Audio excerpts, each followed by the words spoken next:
ادھر دیکھو ادھر تو دیکھو ارے پیر صاحب ادھر دیکھو بسم اللہ الرحمن الرحیم. یہ ہمارا مدرسہ ہے. کیا نام ہے مدرسے کا؟ مدرسہ ابو بکر صدیق. مدرسہ ابو بکر صدیق ہے جہاں ہم اس وقت کھڑے ہوئے ہیں. یہ ہمارے ماشاءاللہ مشہور و معروف نعت خواہ ہمارے علماء دیوبند کے ماشاءاللہ مشہور و معروف نعت خواہ حافظ ابو بکر صاحب نے اس مدرسے کی بنیاد رکھی ہے. ماشاءاللہ ابھی اس کے تعمیراتی کام چل رہے ہیں اور آج ہم اس کی وزٹ کے لیے آئے ہیں ماشاءاللہ. تو اللہ تعالیٰ سے دعا ہے کہ اللہ پاک اس مدرسے کو کامیابی دے اور بنانے والے اور معاونین وہ جو ہمارے خاص طور پر حافظ ابو بکر بھائی ہیں ان نے جس مقصد سے اس مدرسے کو بنانے کا سوچا ہے اللہ پاک ان کو اپنے مقصد میں کامیابی دے اور دونوں جہاں میں ان کو کامیاب کرے اور اس مدرسے کے لیے اس مدرسے کو تا قیامت تک تا قیامت آباد و شاد رکھے.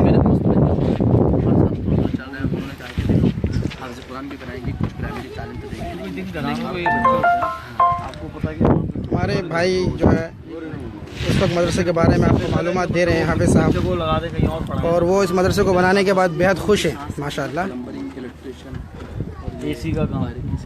اور انہوں نے فرمایا کہ اس مدرسے کی جو سرپرستی فرما رہے وہ مولانا عبدالستار صاحب فرما رہے ہیں.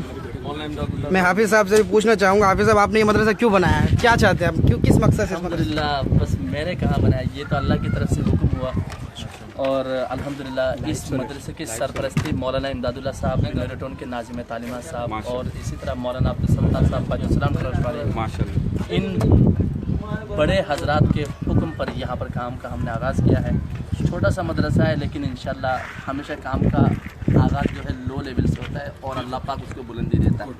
آپ دعا کریں کہ یہ جو کام ہے نا یہ کام ہم سے اللہ پاک لے لے. بس اللہ پاک یہ کام ہم سے لے لے اور اس کو صدقہ جاریہ بنا کر ہمارے حق میں پوچھ اور اس میں جتنے حضرات تعاون کر رہے ہیں اور کریں گے سب کی عزت و مال میں اللہ پاک بہت عزتوں سے نوازے. اچھا حافظ صاحب میں نے یہ نوٹ کیا کہ ایک پسماندہ علاقے میں آپ نے پورے کراچی آپ اگر چاہتے تو ماشاءاللہ ہائی فائی علاقے میں بھی بنا سکتے تھے. آپ نے اس علاقے کو اس پسماندہ علاقے کو آپ نے کیوں ترجیح دی؟ کیا خاص ترجیح اس لیے دی ہے وہ کہتا ہے کہ ایک مالدار کو مالدار بنانے میں وہ کمال کی بات نہیں ہے جب آپ ایک لو بندے کو اوپر لے جاتے. سبحان اللہ کیا بات ہے. یہ غریب آبادی پر یہ پسماندہ علاقے ہیں یہاں پر اکثر ماہی گیر رہتے مچھیرے تو یہاں پر توجہ کسی کی نہیں ہوتی. تو الحمدللہ میں نے یہاں پر ہمت کی ہے بڑے حضرات سے مشورہ کر کے.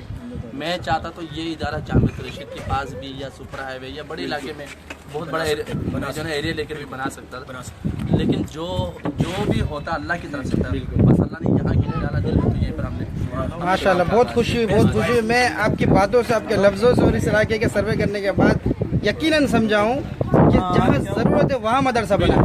میں دیکھتا ہوں لوگ گاؤں دیہات سے آ کے مدرسہ بناتے ہیں جہاں ضرورت ہے وہاں نہیں بناتے اور یہاں واقعی میں ضرورت ہے.